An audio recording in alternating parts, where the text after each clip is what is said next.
On behalf of myself and Wold Arkitekter, we are grateful to be invited to speak at this year's Wood Week.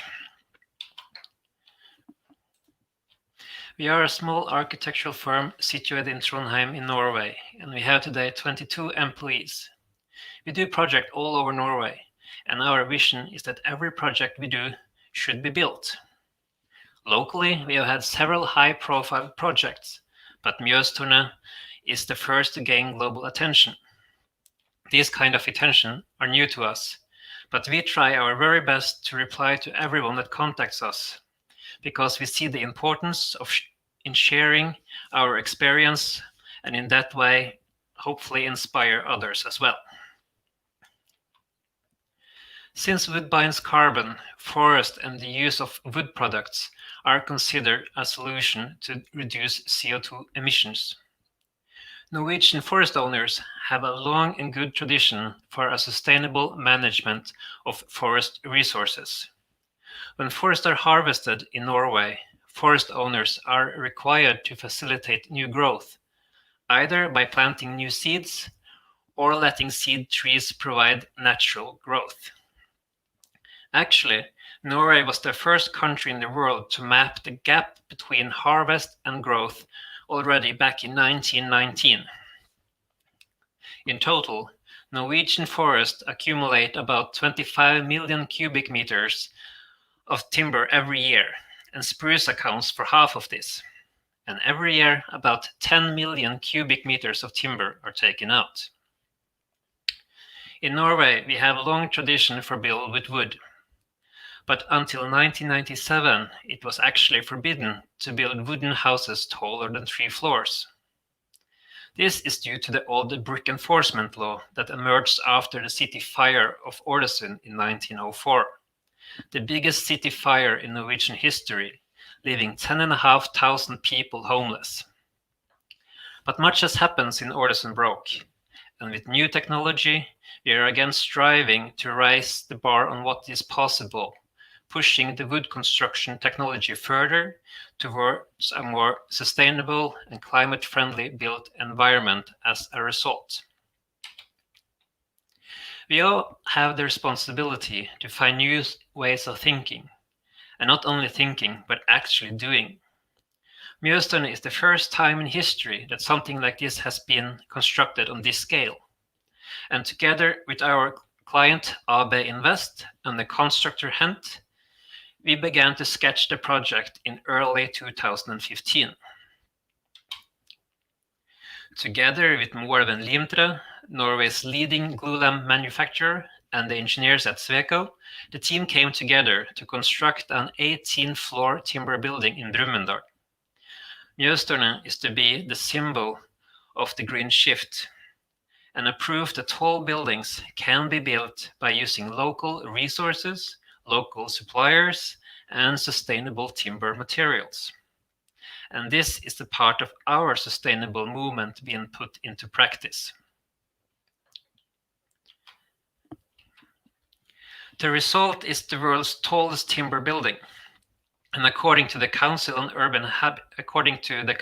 Tall Buildings and Urban Habitats. Achieving this required an unparalleled of skill amongst those who participated, and it is in the interaction and cooperation between all the remarkable people that made this record possible.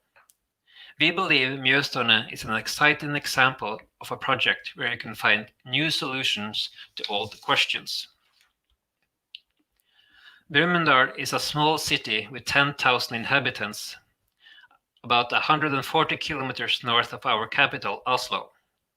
The site lies next to the riverbank of Brumunddal and overlooking Lake Mjøsa, Norway's largest lake. The name Neostone means the tower of Lake Mjøsa. Brumunddal is perhaps a place you drive past or drive through without experiencing the nature and the qualities of the place. But now Neostone puts Brumunddal on the map. The tower is a part of a comprehensive area planning focusing on connecting Brumunddal to the banks of Mjøsa. And from being closed off from the seafront, Brumunddal has now gained a new network of walking and cycling paths to connect the city with Neostone and the surrounding new park facilities. This ensures access to the lake for everyone. A quay for the paddleboat steamer Skibladner from 1856 is also constructed in connection with this project. Now it will be difficult to drive past Brumunddal without wanting to stop and see what qualities this place has to offer. The surrounding areas of Brumunddal is famous for its forestry and wood processing industry.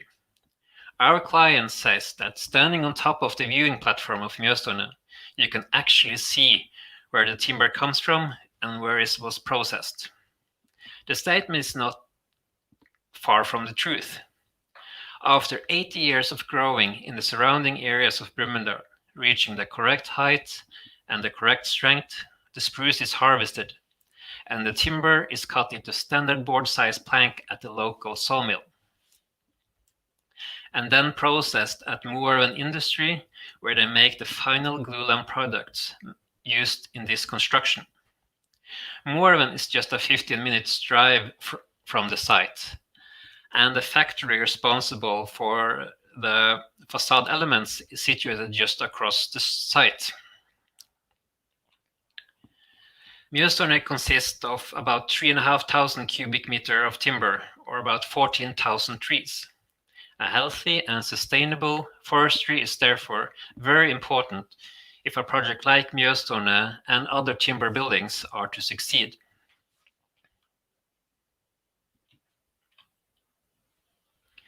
Neostone is a modern mixed-use tower and consists of 18 stories with hotel, offices, and apartments. The official architectural height is 85.4 meters. Each floor is about 640 square meters, and the total program for the tower is 10,500 square meters, with an additional 4,500 square meters public bath. It was important for us that the design of the building reflected this green shift in a positive way. Neostone is to be a timber building for the future. When you are passing by on the highway, you only see the building up close for some seconds, and in those seconds you should be convinced that this is a timber building. The budget was about $79 million for the whole project, including the public bath.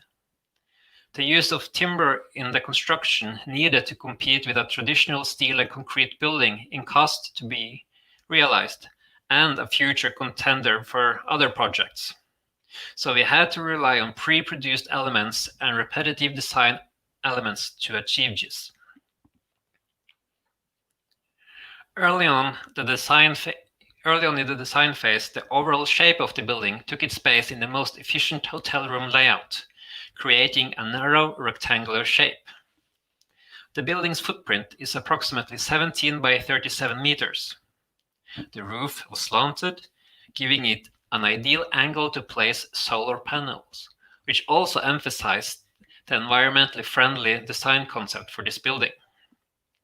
The tower were also raised from the ground to withstand a 200-year flood of Lake Mjøsa.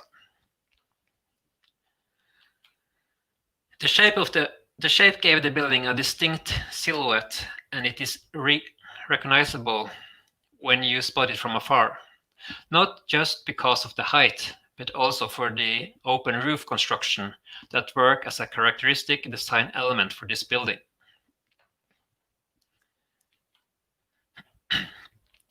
The main load bearing consists of large-scale glulam trusses along the facade, as well as internal columns and beams. The trusses handle the global forces in horizontal and vertical direction and give the building its necessary stiffness. CLT walls are used for secondary load bearing of 3 elevators and 2 staircases. The CLT does not contribute to the building's horizontal stability. And the building is anchored to the bedrock, which lays about 40 to 50 meters below the ground level. From the second floor and up to the 11th, hollow box floor elements based on Moorevens 3-8 building system is used as slabs. The system is made of glulam and laminated veneer lumber, with the cavities inside the element filled with rock wool. Most of the elements have a 50 mm concrete screed on top. These floor elements uses less timber than solid CLT decks, and moreover, they are light and quick to assemble, and can handle both the acoustic and fire requirements. Floor spans of almost 10 meters can be achieved with this technology, which of course increases architectural flexibility compared to other timber-based floors. The maximum floor span in Neostone is 7.5 meters. Floors 12 to 18 are 300 millimeter thick concrete made of precast elements at the bottom and an in situ layer of topping concrete. Replacing the wood with concrete on the upper levels means that the building also will be heavier towards the top. And this extra mass is necessary to comply with comfort criteria for wind-induced acceleration. A maximum horizontal deflection at the top of the building is 14 centimeters, which is very little for a building this tall. However, the dynamic acceleration are critical for timber high-rises, and peak acceleration due to wind on level 17 are at the limit of what is acceptable for residential buildings. During construction and after, monitors are placed on Neostone to learn more about how timber high-rises reacts to wind in general.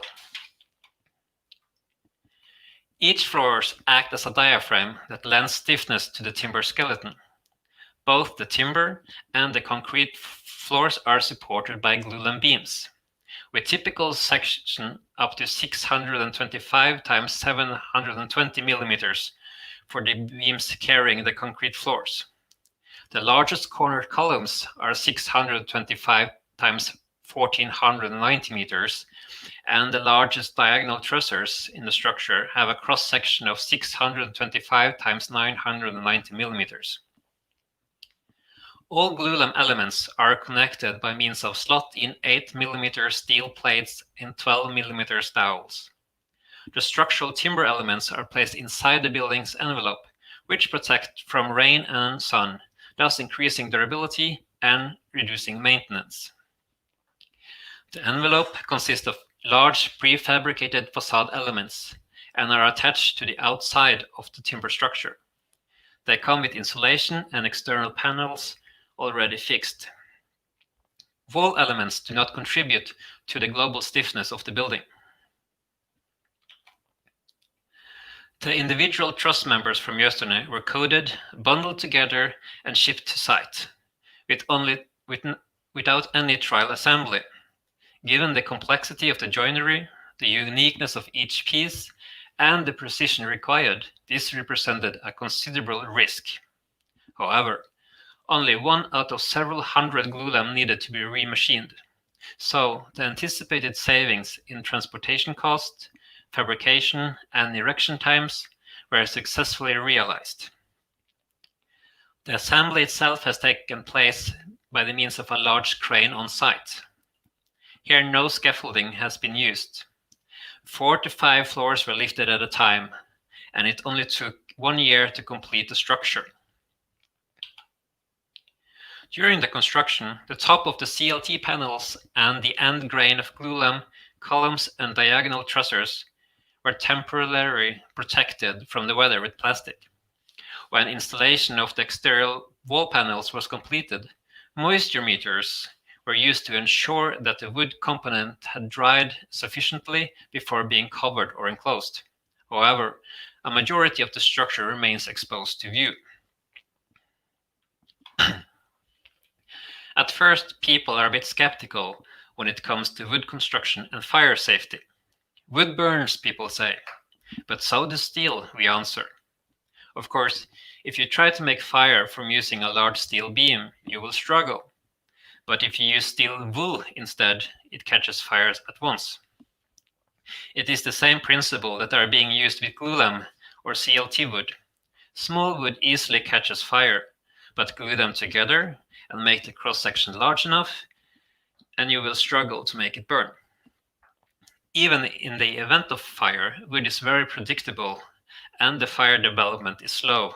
The smoke development in a wooden building is moderate, and the tree will be able to maintain both the carrying capacity and the stability of a fire much longer than other materials.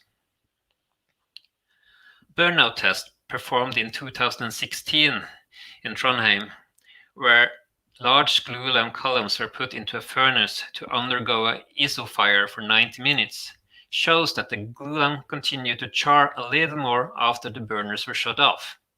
But after several hours, the temperature in all columns tested were declining, and the burning stopped. This proves that large glulam columns will self-extinguish and prevent a building from collapse. This provides better escape times for those inside the building.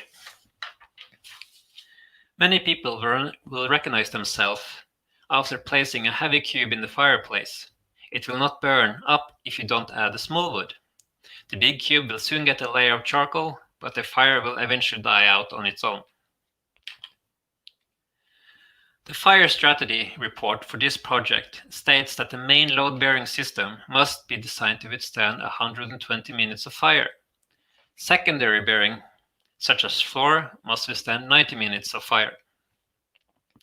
The fire resistance can be obtained by calculating the remaining cross-section after charring, according to Eurocode. The required 2 hours fire resistance is achieved by oversizing the glulam elements by approximately 80 millimeters in each dimension. And when it comes to robustness, the structure is designed to sustain the loss of the horizontal stiffness of one timber floor. It can also carry the impact load of a timber deck falling down on the floor below. Neostone is designed to withstand a complete fire. This means a fire that is allowed to develop freely without any active firefighting efforts. 2 separate sprinkler systems are installed. Each floor, hotel room, office, and apartments are constructed as a separate fire cells. There is a fire control room at the ground floor with full overview of the building. Visible wood in escape routes, as well as internal walls in the main staircases and elevators, have fire-retardant painting. Exposed wall in the escape staircases are covered with plasterboards. There is also fire stop in the facade to prevent fire from spreading upwards. And steel plates and dowels in the connection are embedded deep within the timber, a minimum gap of 85 millimeters. Gaps and slots between the beams and columns and plates are fitted with an expanding fire strip. This material expands about 20 times when it reaches the temperature of 150 degrees, and in this way protecting the steel from reaching critical temperature.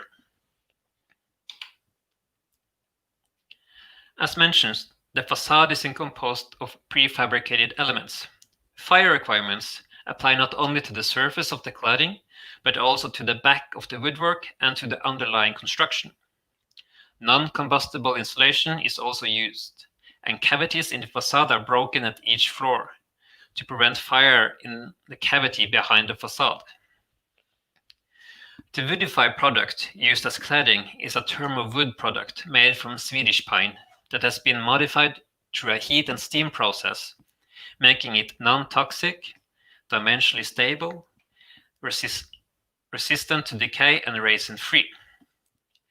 And it is fire impregnated through a carefully monitored vacuum and pressure process.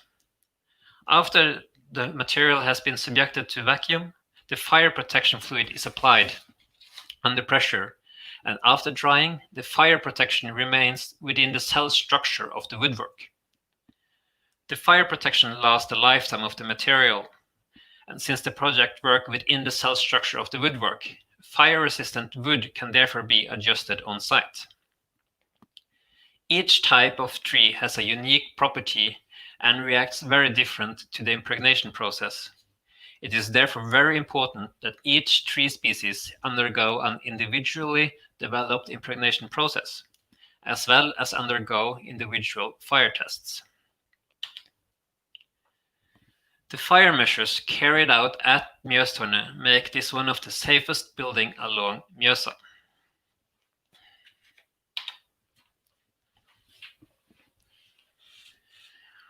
The large columns and trusses had, of course, an impact on the plan layout. More than usual, we had to integrate the columns as part of the architecture itself to provide a satisfactory solution to the layout. In the end, many of the columns, which has a high degree of furniture levels, work as just that, a nice interior design element. In Norway, elements of wood in the interior environment is very common. The visible grain in the trees gives a positive connection to nature, and several studies shows a lower level of stress in rooms with visible wood interiors. Physically, there is also effects that gives positive results in wood interior. The low heat conductivity of wood gives greater tolerance to air temperatures. In addition, the ability the wood has to absorb and emit moistures has a positive contribution to the energy balance in the house.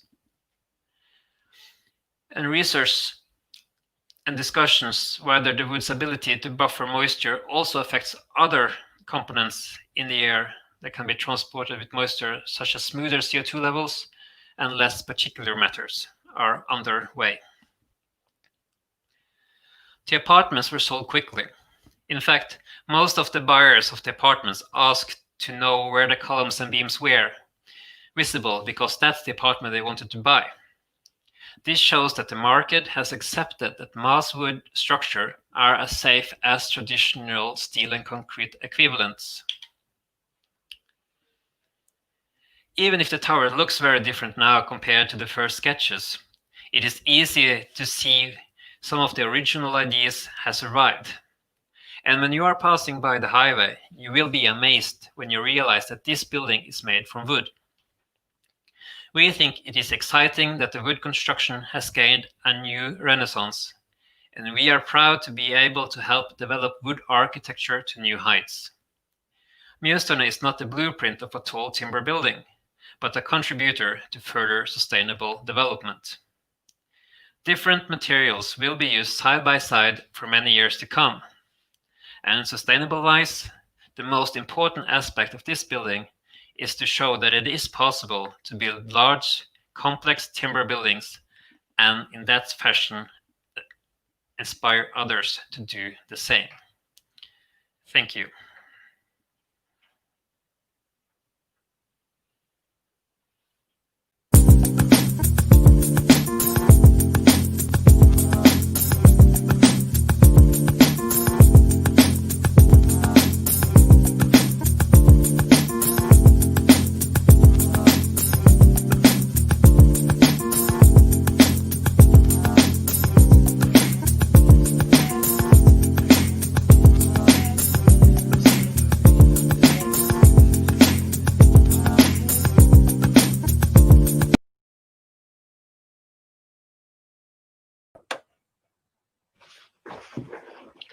Well, thank you very much for the invitation to speak at Semana de la Madera, and it's a great pleasure to show the work that we've done here at Cambridge University in the Center for Natural Material Innovation, and to share the stage with some of my colleagues who have built some of the wonderful examples of tall timber buildings around the world. I'd like to take some time today to talk about the work that we've done on super tall timber and why we think now is the time to move from a history of refining ores, as you can see in the red painting, the heroic age of iron and steel, and move towards a future where we grow our building materials, and instead of extracting them from the earth, we cultivate them. And we aim to move to a future where buildings like these concrete high-rises under construction can be replaced by their equivalent in timber. Now, it might seem strange to talk about the future of timber construction by going back 500 years in the history of masonry construction, but we can learn a tremendous amount by looking at the history of construction and turning modern innovations into new types of buildings. And we've seen this in masonry construction through the work of engineer Eladio Dieste, who, through a tremendous understanding of architecture, engineering, and what is possible with masonry, built structures that no one had really been able to conceive of until his creations in Uruguay. And it's work that colleagues and I have undertaken with masonry around the world, and with this cricket stadium in Rwanda, built of earthen bricks, again, taking a very simple construction method and thinking about new ways that we can do this. And so this is what I like to celebrate with the future of timber, by looking at what is possible and thinking as big as we can. And so here at the Center for Natural Material Innovation, we bring together plant sciences, biochemistry, chemistry, fluid mechanics, architecture, and engineering to think about ways in which we can use biomaterials as structural materials. And we work very much from the scale of the cell all the way up to the scale of the skyscraper. And so with my colleagues in biochemistry, we work with this plant, which is called Arabidopsis, which is the mouse of the plant world. And we can edit its genome to get plants that grow faster or are stronger or stiffer. And we can try and understand how they behave by testing them like any structural material. And through this biochemical approach, we can think about the future of building materials. And we can also look at how we can apply those in buildings at the scale of those possible using the engineered timber available today, such as this cross-laminated timber from one of Stora Enso's factories. And you will all probably be familiar with Waugh Thistleton's Murray Grove, which in my mind is one of the first examples of a tall timber residential building here in London, where I am. And this set an example that has been followed around the world by many buildings, including Treya in Bergen, Norway, at 14 stories. And again, here you see one of those elements that we just heard in the previous talk, where those apartments with the structural elements that go through them are highly sought after. And around the same time, a few years ago, in Vancouver at the University of British Columbia, Brock Commons was completed. And for a while, until Mios Darnay, these were two of the tallest timber buildings in the world, and just about 50 meters tall, plus or minus. And I show these because these are exactly the same scale as the home insurance building, built in 1885 in Chicago, which was the first modern steel-framed skyscraper, even though it's clad in brick.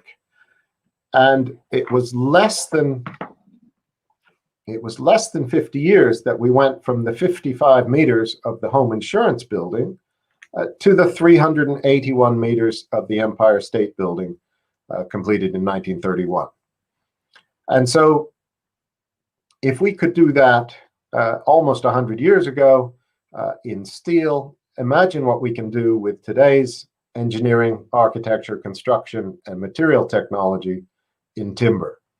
So we think now is very much the right time to think about and to look at buildings as tall as any we can imagine in any material, as wood is absolutely an appropriate replacement for steel or concrete in tall buildings. And here we see a hypothetical project done with Roger Sturck-Harbour and Partners, Atelier 1 engineers, and our group here in Cambridge for an office building in London using a 9-meter grid and all of the typical things that you would expect in high-spec office real estate in London.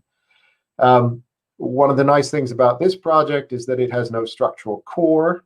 The stiffness comes from the diagrid on the outside, and that allows a considerable flexibility in the arrangement of the building plan. And we see many applications for this. And at the time that we did this, we worked through a pricing estimate with quantity surveyors of this building built in steel, in concrete, and in timber. And for construction costs in London, they were more or less the same. There was only a tiny percentage difference between any of these materials. So timber absolutely can compete and has many benefits for the environment that steel and concrete do not have. Of course, if we're going to advocate large-scale construction out of timber, we have to ensure that we have good stewardship of people and the environment. And anything that involves buildings will involve materials on a very, very large scale. And so we want to make sure that those materials are available without detriment to the environment. And my daughters look at me and say, "Dad, aren't you cutting all the trees down?" And my answer is yes. But are there enough trees? In fact, it takes about 30 cubic meters to make a 100 square meter apartment out of cross-laminated timber. And if we look at Canada's sustainable harvest alone, so that's the wood that you can take out of the forest while maintaining the forest health and biodiversity, there's about 220 million cubic meters of timber, which over 70 years is 15 billion cubic meters, or enough to make an apartment for 1 billion people forever. And that really is quite amazing. We do have enough wood. It doesn't all go to structural lumber at the moment, but as we use less wood for pulp and paper and turn it toward higher value uses, we can see that there really is enough wood without damaging our forests. Now, what about its strength? Now, wood, softwood in blue, has a strength when you consider its density that is very similar to steel. So it's not nearly as strong as steel in its raw strength, but it's not nearly as heavy either. So strength for weight, steel and softwood are very similar. And both softwood and hardwood are much better than concrete when you compare the strength for weight. And if we look at the embodied carbon, the building that's in the background is a 4-story residential building here in Cambridge, England, which was built out of timber. But colleagues did a comparative analysis of what the embodied carbon would have been in either concrete or steel.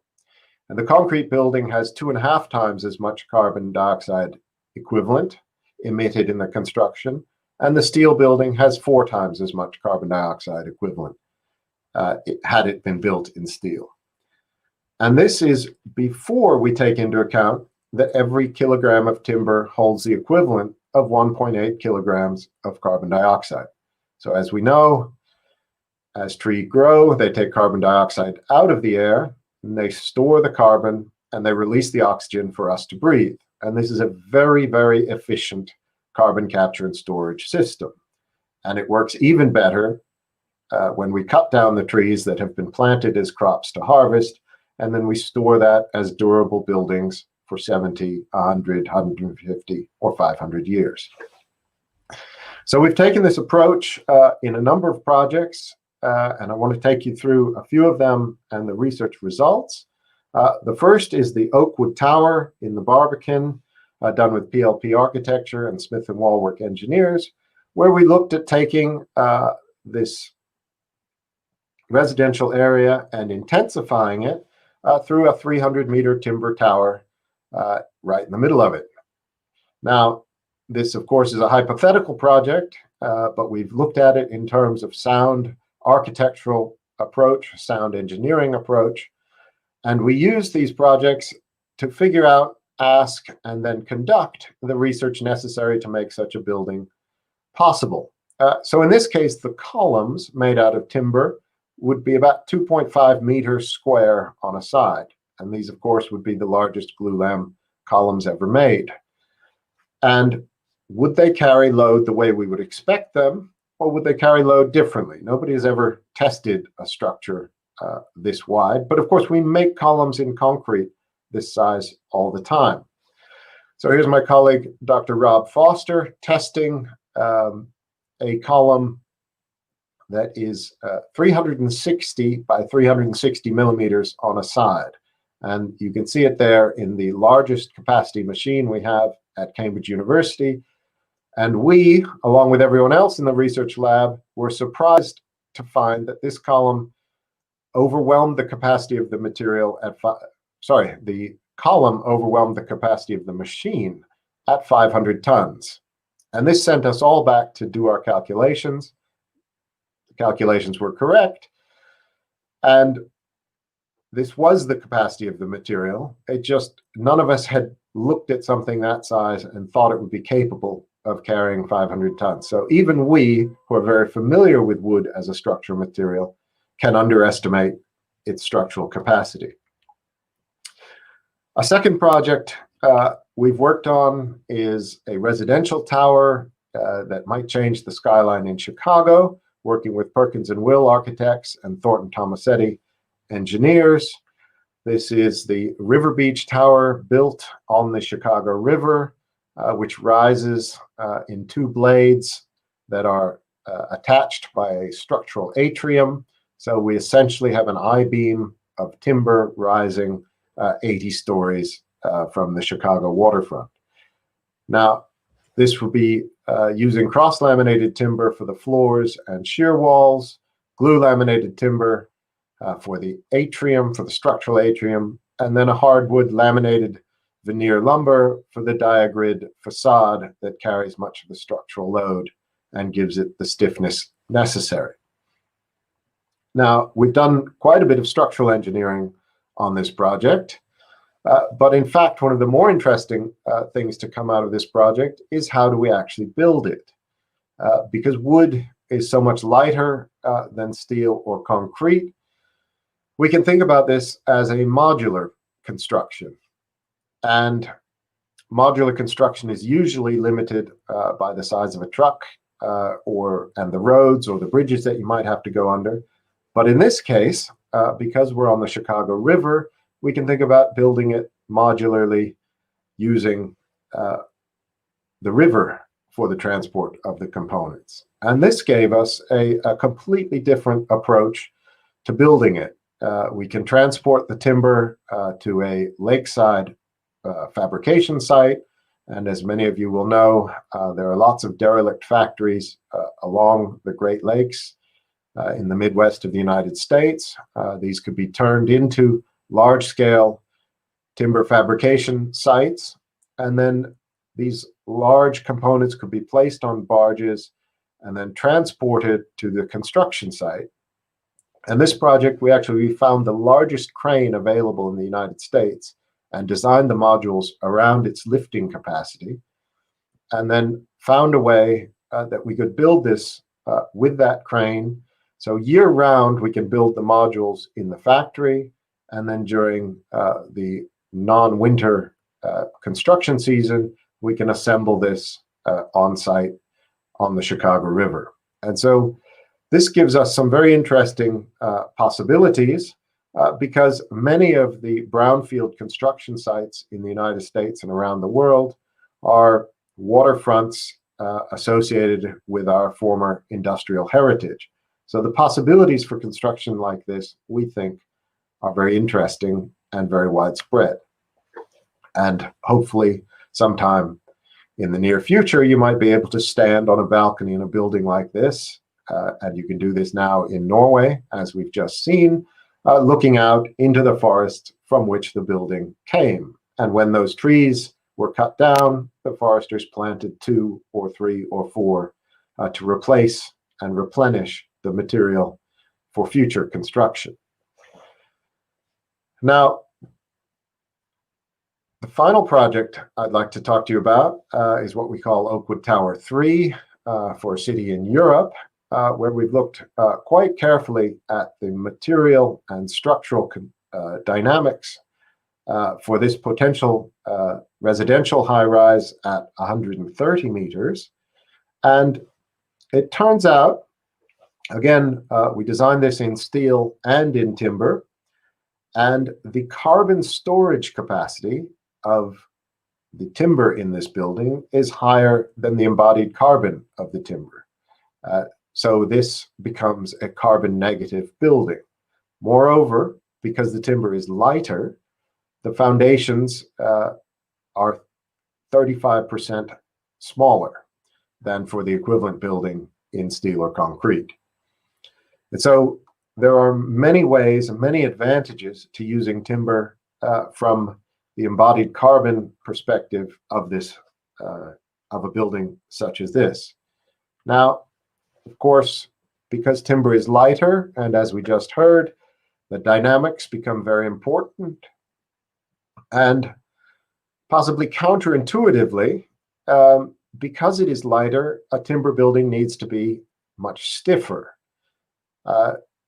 So because of the lightness, at the top, the building will sway when the wind blows.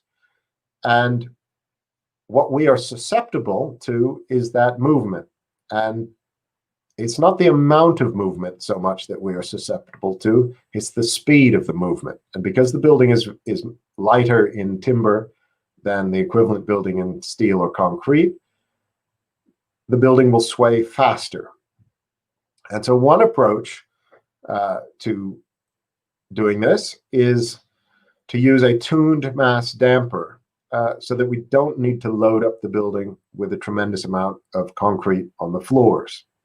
And so looking at a tuned mass damper for this 130-meter building, we've been able to determine that a fairly large mass damper of about 10% mass with 100 millimeters of concrete added to the top 10 stories brings the frequency of vibration at the top within the range acceptable for office buildings and very close to that for residential buildings. And if we are fortunate to get a building like this closer to construction, we will find ways to make that possible so that, of course, the building is comfortable for its occupants.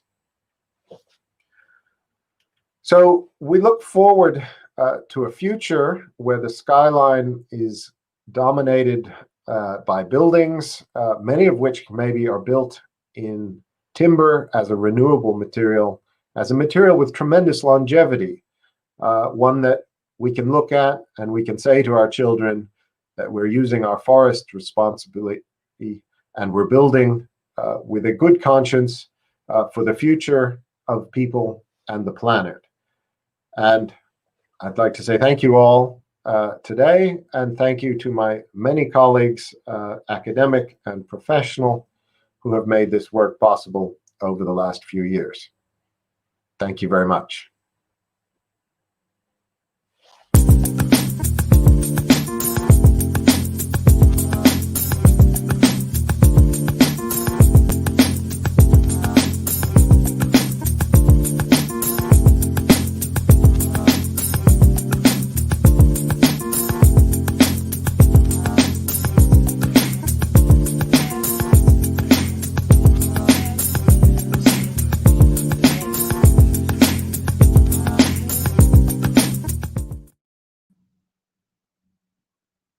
Good morning to Chile. Hello from Austria. My name is Oliver Sterl. I'm partner and managing director of the architecture office RLP. And we're the architects of the HoHo project, the Viennese high-rise wooden tower, as you can see on the right-hand side. This is situated not in a forest area. This is situated in an urban environment. And I will tell you in the next 25 minutes how we did this project. The theme of today's lesson is wood construction, the future of the high building. And as you can see, I made a question out of it. Is wood construction really the future of the high building? And to answer this question, you have to look at each single case.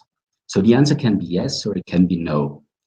So if you want to have a wooden high-rise building, the construction has to be stable, the building has to be sustainable, and of course, the building has to be somehow beautiful.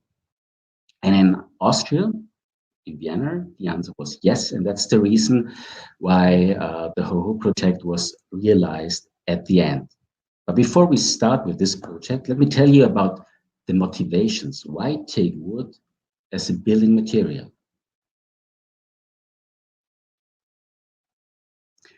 So first of all, we have the shortage of resources, the scarcity of resources. Since the year 1961, the Global Footprint Network is calculating the Earth Overshoot Day.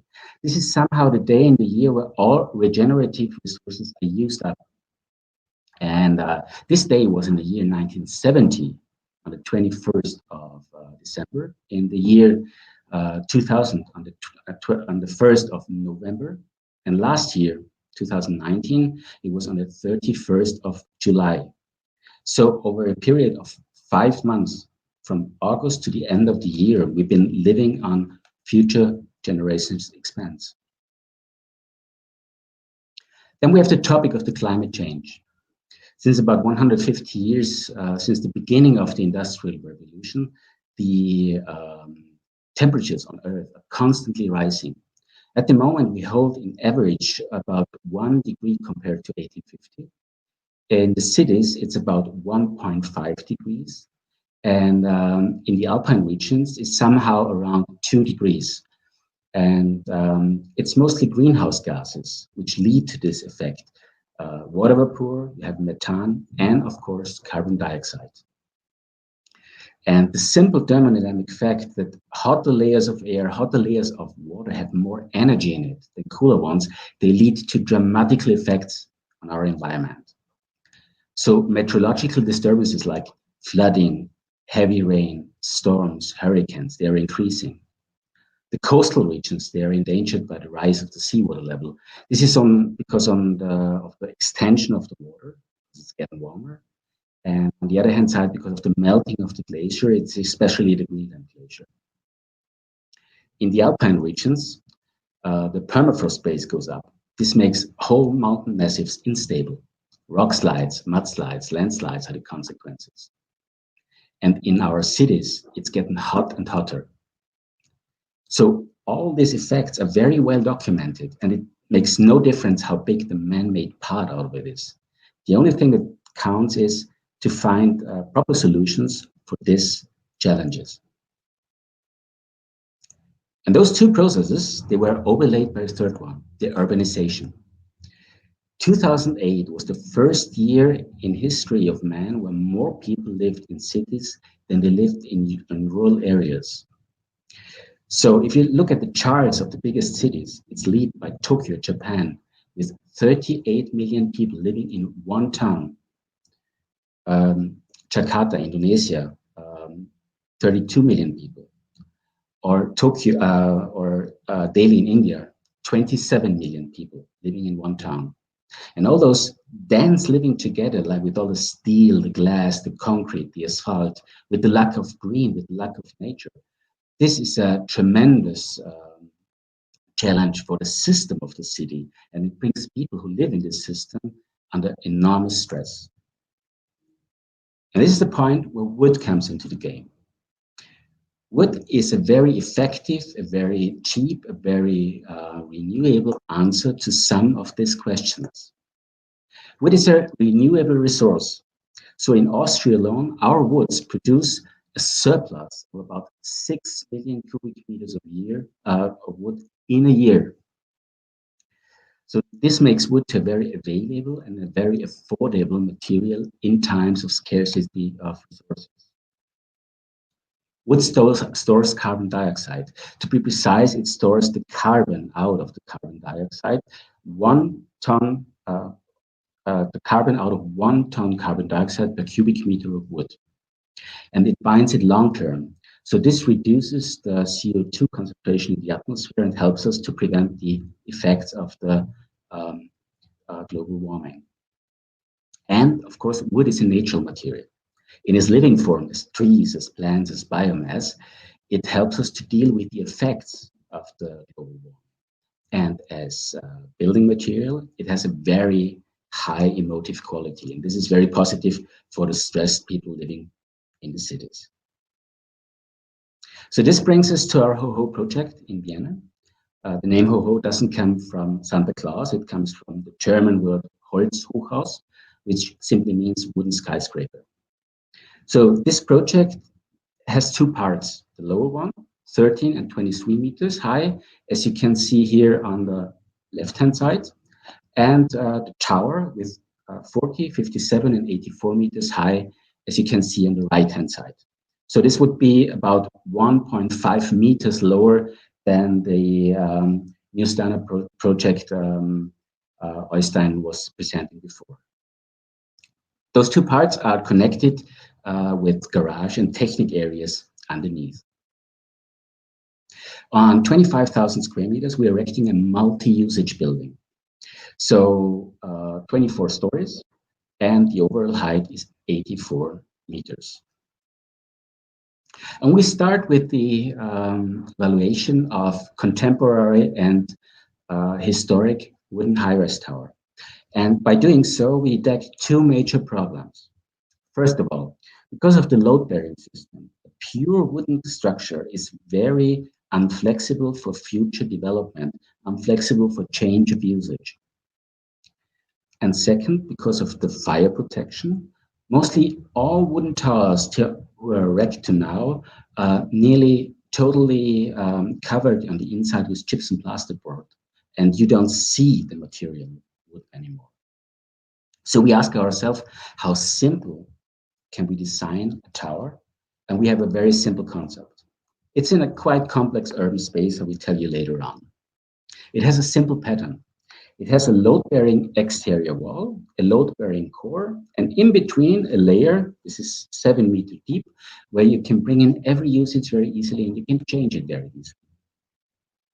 We have a simple construction. This is a hybrid building. We have a core made out of reinforced concrete with all the staircases in there, elevators in there, tracks in there. Attached to that, we have a wooden structure. So each material, wood and reinforced concrete, can bring out the best to fit into the requirements. We have a simple communication. It means from the beginning on, we had periodic talks with the building authority to get a building permission. And right now, you can walk to the finished building in the Seestadt Aspern. And the most important thing for us, it's simple to understand. If you approach the building, if you walk through the building, you can see the material wood. You can feel it, touch it, smell it. You just know that you're in a wooden house. The site is situated in the northeast of the city of Vienna. It's in an urban development area called Seestadt Aspern, which is 260 hectares wide, and so one of the biggest we have in Europe right now. When this area will be finished, about 20,000 people will live there and 20,000 people will work there. Around 9,000 to 10,000 people already moved in. And this area is developed after a master plan from Swedish colleagues, Torvald Architect, who won the competition in the year 2007. And the master plan has a lake in the center, a loop around it, and certain multi-construction sites which are developed since then. And for one of the multi-construction sites in the south of the lake, this is an area with about 11 hectares, our office won the urban competition in the year 2011. And the idea was to develop a piece of town along a main axis, as you can see here in the middle. And the main axis is somehow an addition of different spaces and places with different heights and proportions and different urban qualities. It's like a chain necklace.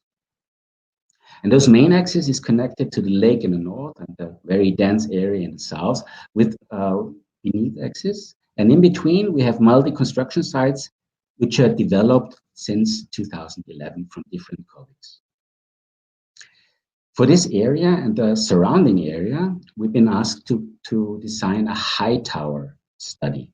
And with all the different proportions, shifts, volumes, heights of those towers, we create a unique skyline to the lake. And this is a surplus for everybody. This gives orientation and identification. And one of the towers is our HOHO project. So this is the European skyscraper. It's acting and interacting with its urban surrounding. It's part of the urban concept Seeparkquartier. And it's situated at the final stop of the subway station U2. And this brings you to have two totally different urban situations. First, if you come out of the subway station, you enter a plaza. And this plaza is somehow the entrance to the new part of the town. So it was very important to have 24 hours of life on this plaza. And we made a multi-usage building with hotel, restaurants, shops, offices, and so on. Then the second situation, when you come out of this plaza, it's all about human scale. So we stepped down the volumes of the building to the plaza, and we invented a horizontal sheltering roof coming out of the first floor of the tower. So you have an optical line. You somehow, as a person, can relate to this line, and you can get like a scale, a feeling for the scale of yourself in your building. The second urban situation is to the lake. Here, everything is about orientation. Everything is about identification. The building has to be strong, it has to be high, and it has to have a certain charisma. Sustainability is a very important part of our project, of course. So we have sustainability in mostly three fields. First of all, economical sustainability. By using a lot of prefab products, we can shorten the building period and optimize the assembly.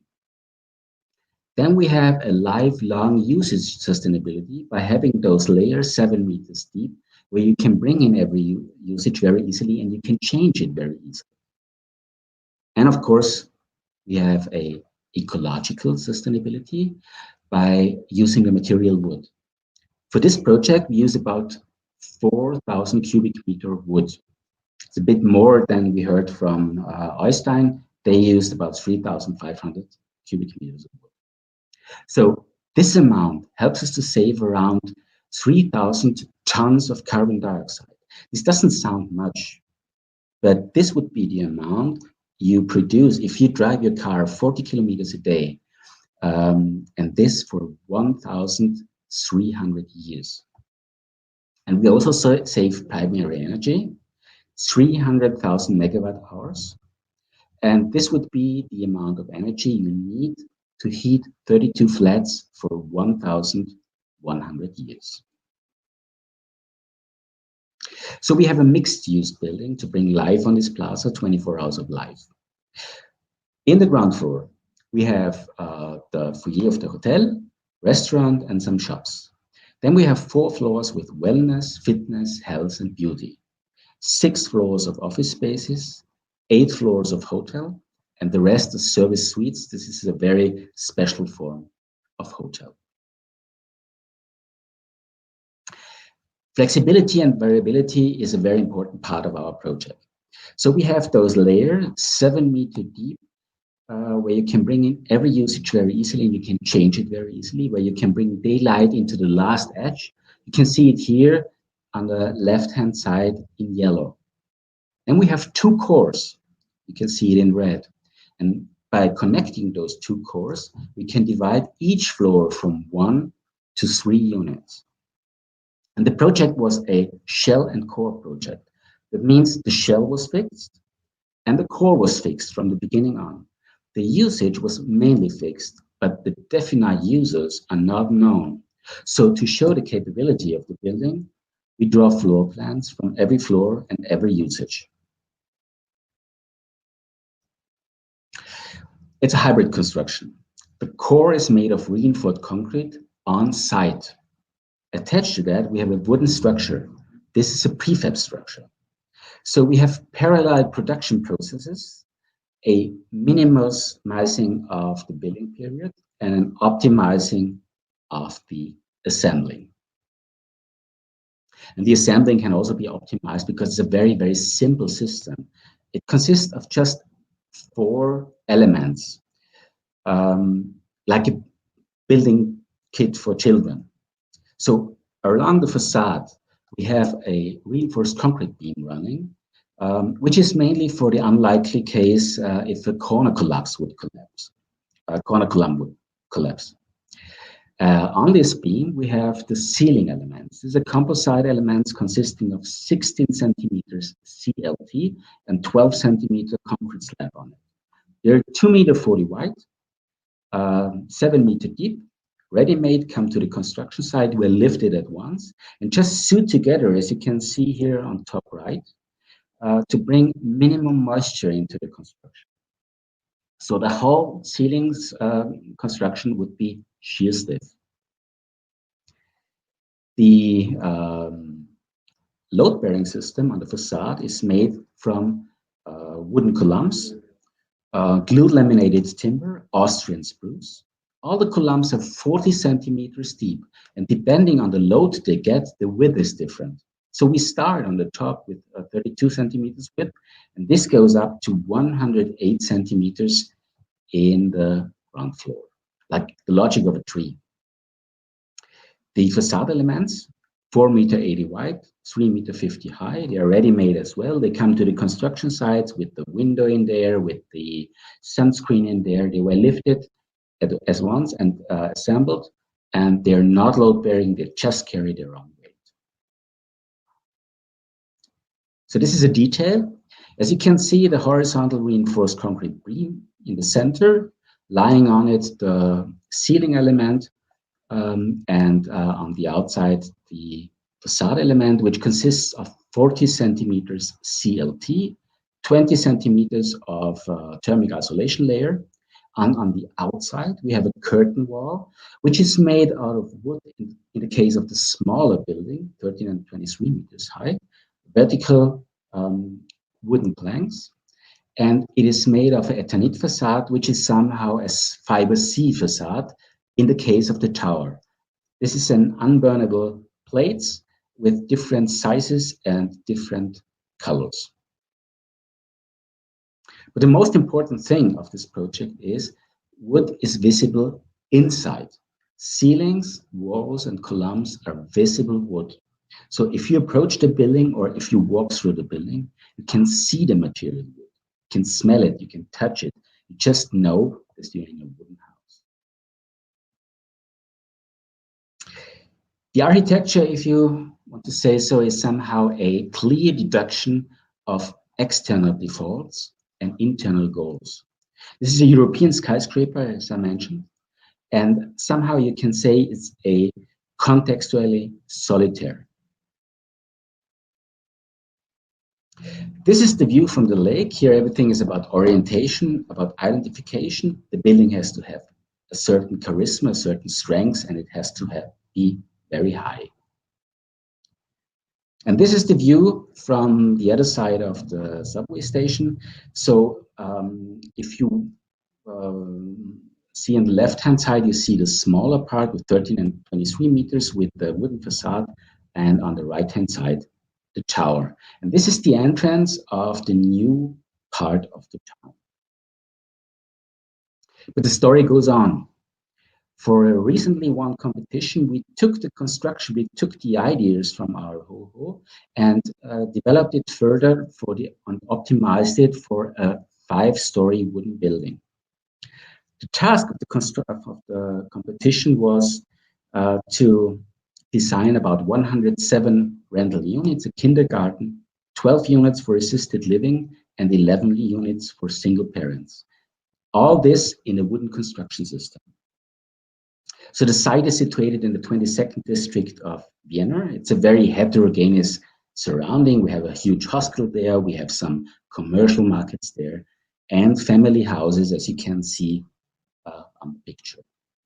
And the task was to design a facade which matches in the proportions of the surrounding buildings. So therefore, we set 3 different single objects on the site. This gives us various in-between spaces with different proportions and different urban qualities. And the main space, as you can see in the middle, is lowered. So we have direct access to the garage area. We can bring natural light and natural ventilation in this area. And we learned from our HoHo project, where we focused very early, in a very early state, on a specific structure, on a specific material, and therefore it was very hard to get an economic optimized building. So what we did, we invented a new system called Opsis, Open Construction System, which is somehow the idea that you choose your system, you choose your material, depending on the local resources you got. For example, if you take a ceiling, the material of the ceiling could be CLT, it could be glued laminated timber, or it could be a solid tree like a dipper tree ceiling. The structure could be a flat ceiling, a box ceiling, a ribbed ceiling, or a beam ceiling. The layering could be made on site, or you can make the layering in the factory to have some prefab elements. Same thing with the wall. The wall, the material of the wall could be CLT, it could be glued laminated timber, or it could be solid wood. The structure could be a solid wall, it could be a balloon construction, a frame construction, or a block housing construction. And the layering could be made on site, or it could be made in the factory to have a prefab element. Same thing with the core. You can make a core made out of reinforced concrete, or you make it in wood and cover it with gypsum plasterboard to fulfill the guidelines of the fire protection. And the system we choose for this competition is we took a core made of reinforced concrete, and attached to that we have a wooden structure, as you can see in the bottom down. This structure would be a load-bearing exterior wall made of a CLT. It's a prefab element made of CLT and thermic isolation layers. Then we have a prefab element, a ceiling element consisting of 16 centimeters CLT and 12 centimeters concrete slab on it. And the facade would be a curtain wall facade made out of wood with different vertical planks with different width, so you get a very rich optical appearance of the building. A very important part also here is the flexibility and variability for later development.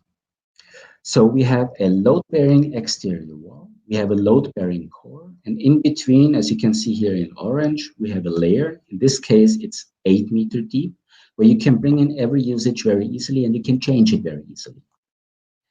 The installation zone is situated along the core, and we have various points of access and delivery. And with this system, we can bring in bigger units, smaller units, units with different usages, and of course, different qualities, as you can see on the right-hand side. So you have a very rich offer to the future tenants you can offer them. A very specific thing of this project was the question about the garage. In Vienna, we are forced to erect a lot of parking spaces because of the building regulations. But we expect the mobility behavior of the people in Vienna changing rapidly in the near future. So what to do if you don't need the parking spaces anymore? And therefore, we added a zone with where you can easily change the usage. Therefore, we lowered the central free space to get direct access to the garage and bring light and ventilation in there. And if you don't need the parking spaces anymore, you can change it easily into spaces for cultural, like music and theater. You can change it easily into spaces for sports, play, or recreation. And this is the view from the canyon, as we call it. This is the lowered place, lowered free space. On the left-hand side, you see the access to the grass already. The usage has changed. So we have spaces for play and recreation in there. On the right-hand side, you can see the garden of the kindergarten. In the background, the window of the kindergarten. And above, you can see the 4 to 5 story wooden structure. And to come to an end, we can say in Vienna, the answer by those 2 projects was wood construction is the future of the high building. The answer is yes. And our office is working on some further wooden high-rise project at the moment. Thank you very much.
Sorry, Robert, your microphone is enough. We can hear you.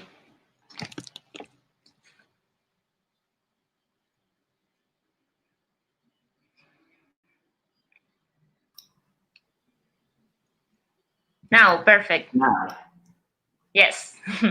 Okay, let's do this again then. Hi, everyone. Okay. So, do not mute your microphone when you can do this presentation. That's not today. I'm very happy to be here to show you an example of timber project in Sweden, following the timber movement around the world, and especially in the Nordic region of Europe. My name is Robert Schmitz, and I'm an architect and partner at White Architecture. And together with my colleague Oscar Reus, I'm in charge of this project I'm going to show you, which is Sara Culture Center and Hotel. And it is Sweden's largest ongoing timber project. And I'm going to show you how we're using the timber in construction. This hotel will also become one of the tallest timber buildings in the world, and you have just seen the tallest one. So it's but more importantly, the project works as part of our client's municipality of Skellefteå. Sorry, you are not sharing your presentation. I am not. Not. We are hearing you. Yeah. We can see your presentation. Okay, then I'll try to like that. But then I continue with this one. This is. Yes. Okay. So this is the strategy for the municipality of Skellefteå, which is our client, to become a more attractive region and grow from 70,000 up to 100,000 inhabitants over the next 10 years. And on top of that, as a cream to the pudding, become a showcase for sustainable design. A little bit about my company, White. We were founded in 1951 with the aim to improve society through architecture. And this legacy lives on in our vision to contribute towards a more sustainable world.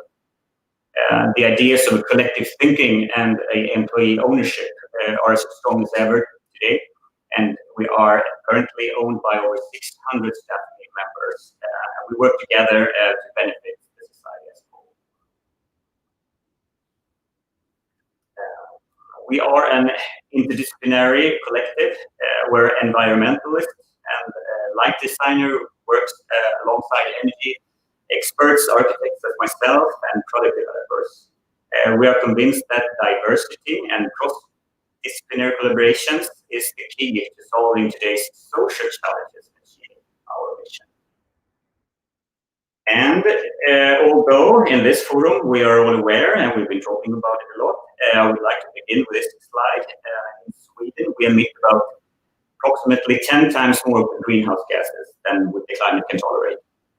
And the building sector represents a large part of that greenhouse gas emissions.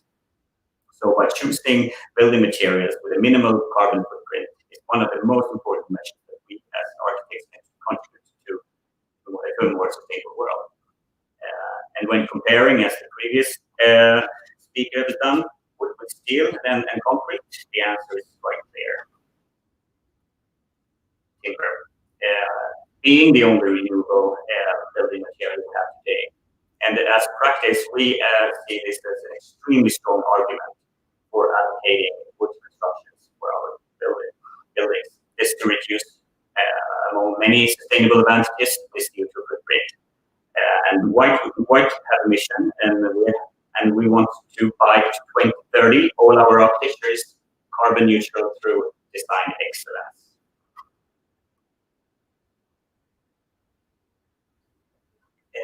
And since the arrival of cross-laminated timber in the 90s, the use of timber structures has moved from single houses to apartments, to apartment buildings, smaller offices, and pavilions. And at White, we have been developing these together with the industry. And currently about 10% of our portfolio comes from timber projects. And this is an evolution, of course, as you see, is happening in many places around the world. But in Sweden, we have a very strong forest industry, which is leading the development. And through these projects, we have got to know the exceptional characteristics of the engineered timber for the climate, as well as the positive effect it has on the users in the building. And we have learned how to take advantage of the fast construction times, the silent construction sites, for example. And in Sweden, the public sector is a big driver and has led the way for many sustainable building investments. For example, by initiating architectural competitions with a high sustainable profile, like this one you see. It's a city hall in a small town in Sweden, which we won in 2017. It's under construction at the moment. It's stories of timber. And through this awareness, the private sector and the commercial property developers are also starting to realize large-scale projects like this one in Uppsala. It's an 8-story office building, all in CLT. It contains about 5,000 cubic meters of timber. And it's going to be completed in 2022, and the skeleton is halfway up at the moment. And the question is how tall? And the knowledge of the technology and of engineered timber is developing rapidly with a number of new CLT factories allowing for more timber projects and pushing the prices down to make this material more competitive towards common material, less concrete and steel. So it's only a matter of time before we can really see tall buildings. And this is our vision of a 4th-story hotel in Gothenburg. This has exoskeleton structure in blue lamp. Given that, this is the tallest timber building in Sweden at the moment. It's a church built over 100 years ago, and it's 34 meters high. And our challenge is obviously to achieve the same level of performance with a material that has not been used in this way before. And in order to be viable, the timber building must not compromise on functional, architectural, or economical qualities. It needs to work at least as good as a concrete building, or even better, to convince the client to take the risk to invest. With that in mind, we entered the international competition for this project. It was launched in 2015. Back then, there wasn't any requirements on this being a timber building, and the focus was on the complex program with high sustainable goals. And so based on our timber experience, the strategy for us was to design a culture center with as much timber as possible, not the other way around. And our proposal managed to convince a United jury, and so it led to a project. And it's the location of Skellefteå, and here you see a map over Europe. Skellefteå. It's a small town situated just below the Arctic Circle and in a very remote part of the north of Sweden. And it has long distances between the cities, which makes it hard to find both labor and material. And as many rural places, it suffers from depopulation. Youth moves into bigger cities, Stockholm, for example. But the municipality will want to change that and make the city more attractive. Therefore, the initiation of the culture center. And good for us. Also, Skellefteå is one of the older timber industry cities and has abundant access to sustainable forestry. And it also has its own cross-laminated factory.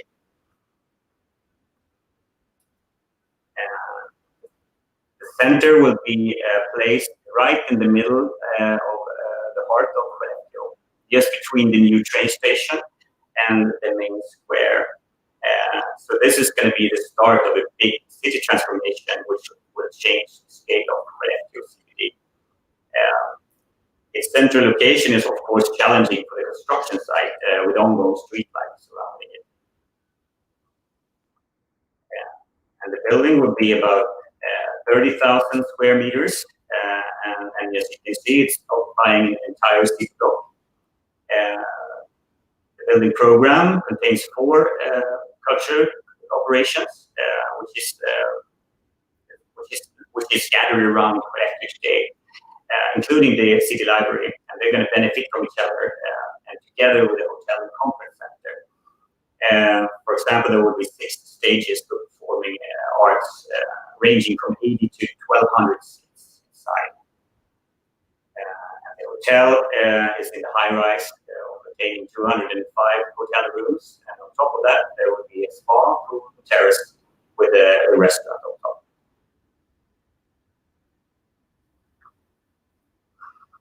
As a building with a public content, facades are free from diagonals, so passers-by have an obstructed view of the facilities or activities inside. And this is achieved by using larger inner walls for stabilization.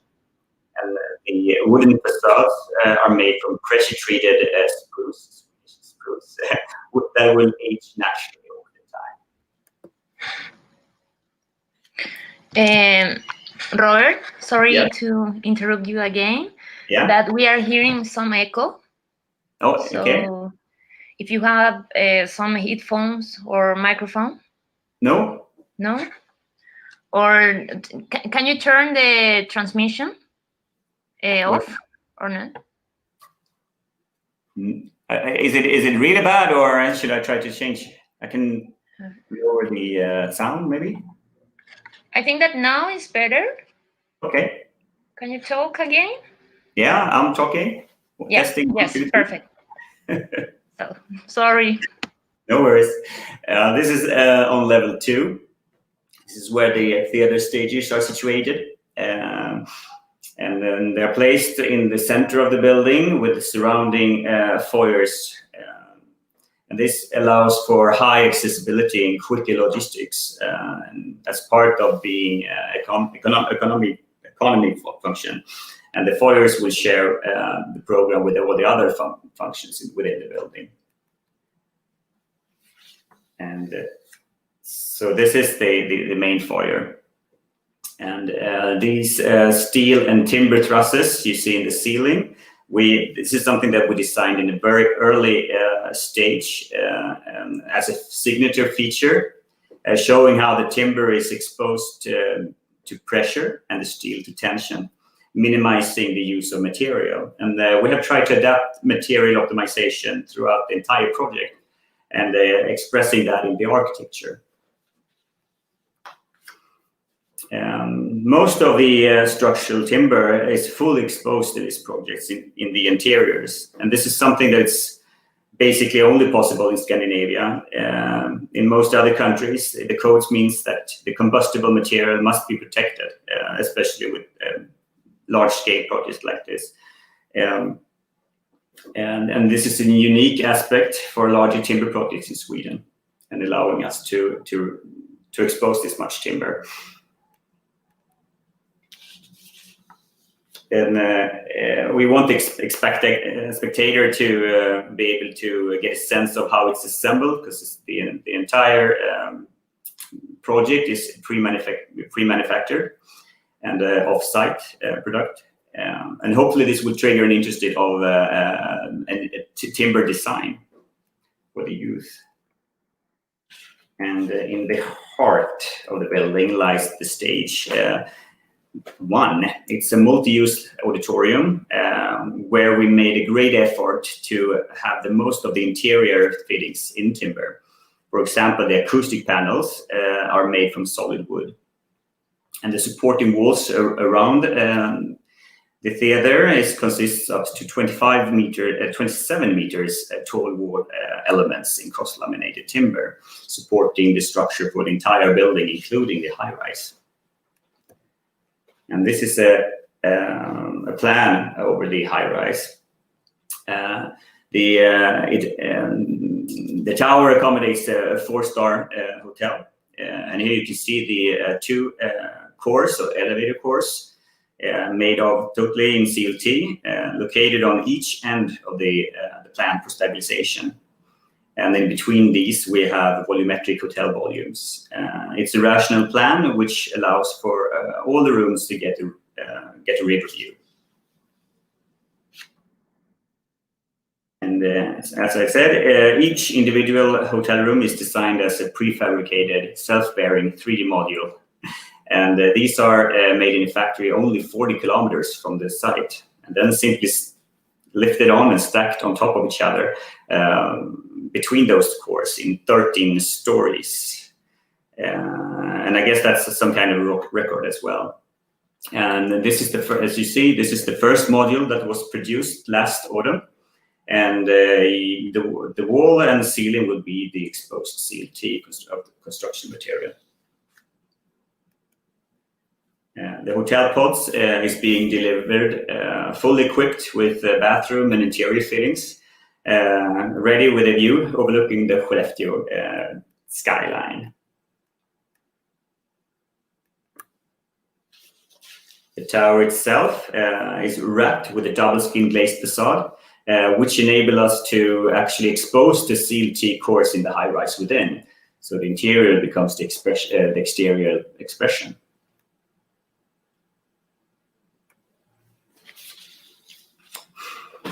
So the construction concept has evolved over the time of the design process, and so you can say this is a really real-life research project. And as a previous speaker also told us, all these projects are unique and pushing the boundaries for what can be done in timber.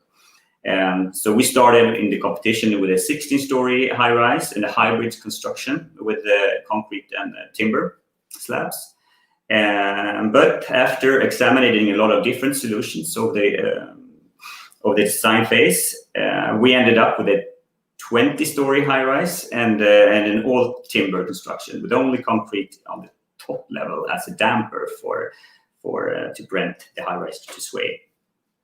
And the only part that has been consistent during this journey is the 3D modules stacked in the high-rise. And this was to save time during the construction. And we had a rational plan with this, and to enable a flexible plan that allows for changes in the future and over the building's lifespan. We're using a grid of 3.6 times 7.2 meters, but the grid itself is actually based on the hotel rooms in the high-rise. But it really worked well throughout the entire project. And here you can see a model over the cross-laminated timber in the project, and it's used for stabilizing shafts and shear walls, and also for the volumetric hotel volumes. And they are working together throughout the entire building to take down loads from the high-rise. As timber being this light, they need to be stiff to prevent fluctuation. And next slide will be showing the glue laminated timber part. This is where the beams and columns are. And in total, we have about 14,000 cubic meters of timber in the building, and both construction and the facade material. And of course, to achieve our client's goal for Sara Culture Center, to become this showcase for sustainable design, our strategy highlights, of course, the local sourced timber with all its benefits for the construction. But also, we work with the energy challenges as a hybrid ventilation. We're working with external sun shading, photovoltaic cells.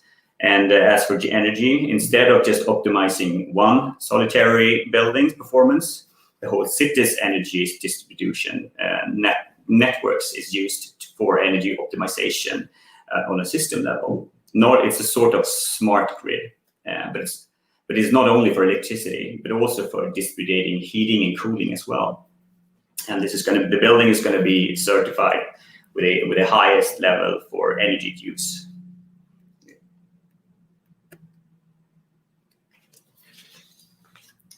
So we are currently investigating if this building is going to be entirely carbon neutral over its lifespan. And I haven't got all the results ready yet, but it looks very promising. CO2 calculations of the materials included in the building. The emissions of 8,350 tons of CO2 from the production of concrete, steel, timber, glass, and fittings. And the timber structure stores 8,900 tons of CO2.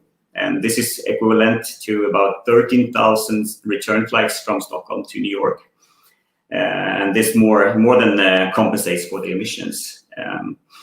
So we will complete these calculations with the impact of the construction site, of course, and the energy use versus the energy productions from the 1,200 square meter solar panels we have put on the roofs and the top level facades.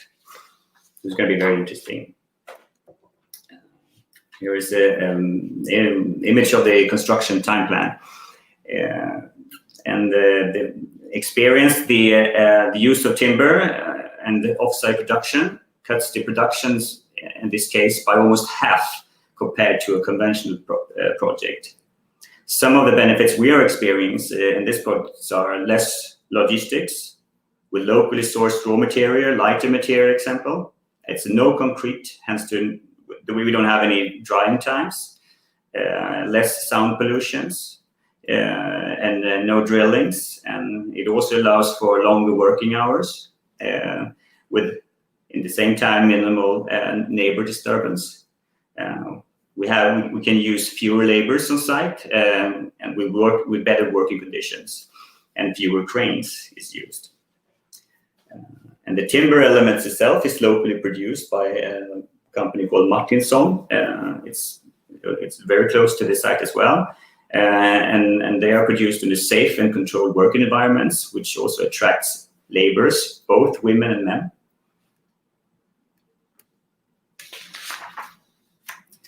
So almost every single element in this building is prefabricated and assembled on site. And this needs, of course, a lot of preparation. And one of the key to realizing this project has been to conduct the process of integrated collaborations between all parties. And throughout the design process, we have used BIM to coordinate the project. This is the Revit model showing all elements within the building. And the entire coordination, we've been 19 companies, been 72 users, has been conducted in a new software emerging from a video game motor, so allowing everyone for fast tracking and visualization of coordination issues. The model contains about 300,000 elements in the model, and we had about 5,400 issues, which is not even 1% of these have resulted in changes on site. So it's been a very effective way of using the BIM to prevent failure on site. And on site, we have using these BIM kiosks instead of paper drawings. And since the ambition is to minimize the number of drawings in the project as a whole. But also we're using the on-site feedback, since the contractor, which is the same contractor as the one that did Neostone, is based in Norway, and the rest of the consultants group is in Stockholm. So it's been a huge help for us using these 360 panorama monitors to feedback on site.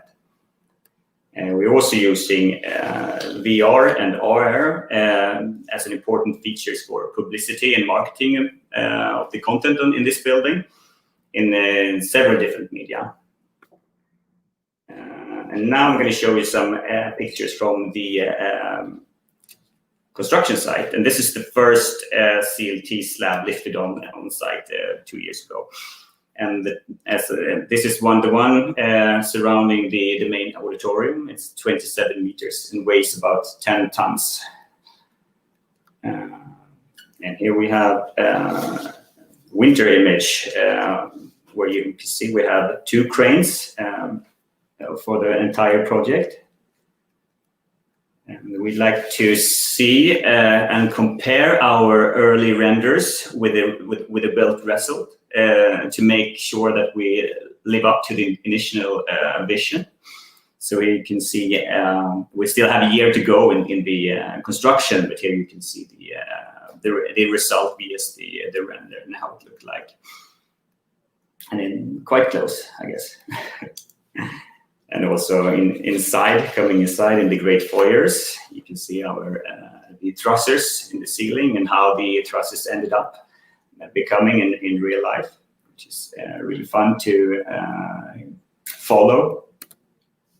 And also from street view, you can see the 2 cores in the high rise is coming up, and I think they are halfway up now. And we have just put the 4th row of the 3D module hotel rooms together. So the construction is going really quick.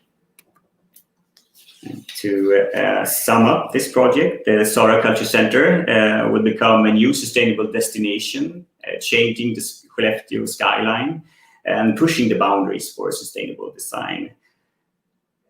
And here you can see the night view overlooking Skellefteå. Thank you. And if you have any questions, just email me. I hope to see you soon.